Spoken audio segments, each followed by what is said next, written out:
With our new Madagascar import, I wanted to talk to you guys about what we look for when we're hand selecting our chameleons and also the pros and cons of field collecting. So this is one of the big boys we got right here. This is a nosy bee panther chameleon. As you can see, when they're field collected, they can be a little feisty, but what I like to do is just come up under them, pick them up and just take them out. You see, it's the least amount of stress possible. This is normal. This is very normal for chameleons to be like this when they're fresh out of the wild. This guy is gorgeous, has a lot of beautiful green colorations, that beautiful red rain as well. He's not even fully fired up. But one of the things we love to look for in these guys is this feisty attitude. Why? Because a lot of times these feisty animals are the ones that are the strongest. You want them to have nice eyes. You want them to, nice bulging eyes, a strong grip. You guys can't see, but this guy has a very, very strong grip. A good indication of an unhealthy chameleon is a weak grip. You want these guys to have a very, very strong grip. One thing we also look for is nice protruding eyeballs. This guy actually has a little bit sunken eyes right now because he is trying to bite me. That is pretty normal. When they try to bite down very hard, their eyes will sink in a little bit, but he has very, very nice protruding eyes. Another great indication. Usually if an animal's gonna be dehydrated, especially in chameleons, you'll see it in their eyes. Another clear indication that the chameleon is unhealthy is if he has a closed eye. So they'll sometimes close one or two eyes and keep it closed. That's an indication that the animal is sick, and that's what you don't want. You want their eyes to be nice and out open, looking around at all times.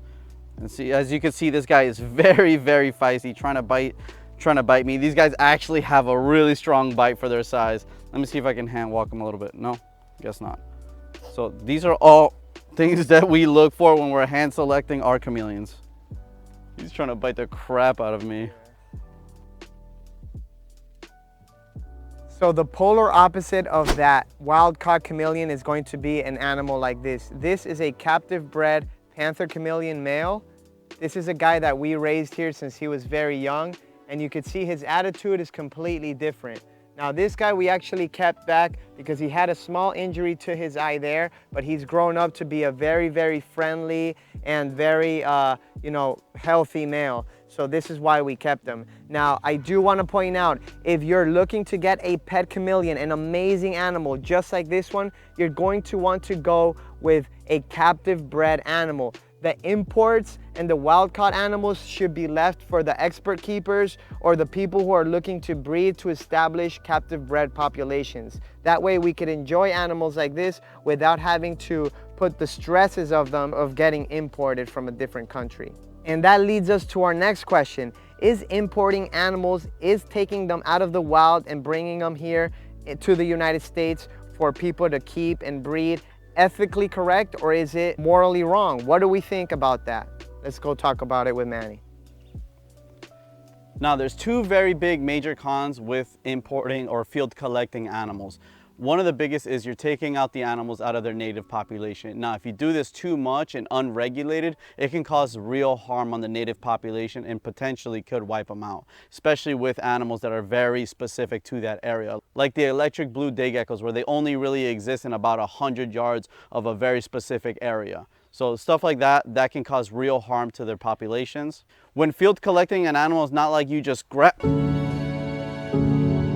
With field collecting and importation, a lot of these animals can die in the process. It's not like you just grab the animal and then the next day it's in another country. No, this takes a long process. They can collect the animal, then they got to take care of the animal, which not always is the best care for them. Some of them can die in that process. And then the whole exporting, importing process also takes a couple days, even a week. And if there's delays, if there's, confiscations, these animals can go a long time without food or water and can cause them to perish. Also, once they get to their final country, let's say the United States, to be sold, a lot of these are sold to novice keepers and can ultimately cause the animal to die as well because of their inexperience to care for field collected animals.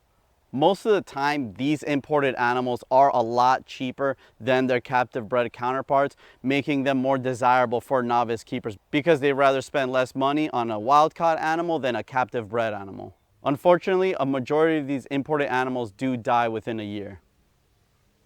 Now, it's not all just negative when it comes to importing and taking in wild-caught animals, in my opinion. There is a lot of good that can come from it. Now, of course, whether the good outweighs the bad or the bad outweighs the good is up to debate. But some of the pros of having animals like this being imported, when they fall into the right hands, people in the United States that are dedicated to these animals could find a way to breed them and eventually develop captive bred populations that, in the case of, like, let's say like a crested gecko or a bearded dragon or some of these other more popular animals, there's no reason to take wild caught animals anymore because we have such solid foundations of breeding programs and captive bred animals here in the States. Another big positive that comes with importing animals for those people who are looking to breed is going to be the genetic diversity that it brings. Sometimes a lot of animals in captivity come from a very, very small population of the original imports, and that just adds a lot of genetic variety to the breeding programs. Not to mention that a lot of the people in these third world countries that are collecting these animals, this is the way that they're feeding their families. As we have seen in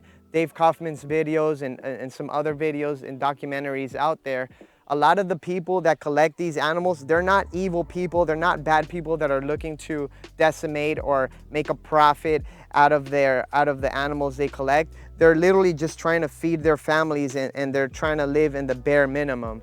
Now, here in the United States, we have a different thing going on, right? But once these animals get imported, that's why it's our responsibility to give them the best possible shot at life and to kind of like filter out the people that might not be the best keepers for these. Because even though this is a gorgeous chameleon, it might not be the best for a novice keeper. And if a novice keeper wants to get one, by all means, they should be allowed to.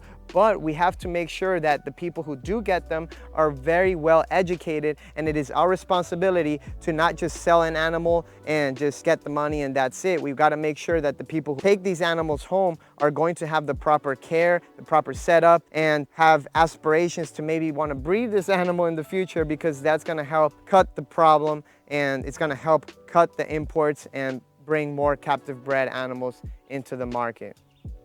So selling field collected animals in the hobby is a little bit of a taboo subject, especially as, you know, things progress. A lot of these animals are becoming available to a lot more people. It's not just like a small group of specialized reptile keepers anymore. There's a lot of new people coming into the hobby. So it is very important that the people that are coming into the hobby understand what goes on when you're getting an animal. It's not just, you know, a product that you get. It is a living, breathing thing. So you want to make sure that you're very well educated on what you get and you have a purpose with what you get. Because if you're just looking to get a pet chameleon, you know, trust me, the best thing for both the seller and the keeper is going to be to get a captive bred chameleon.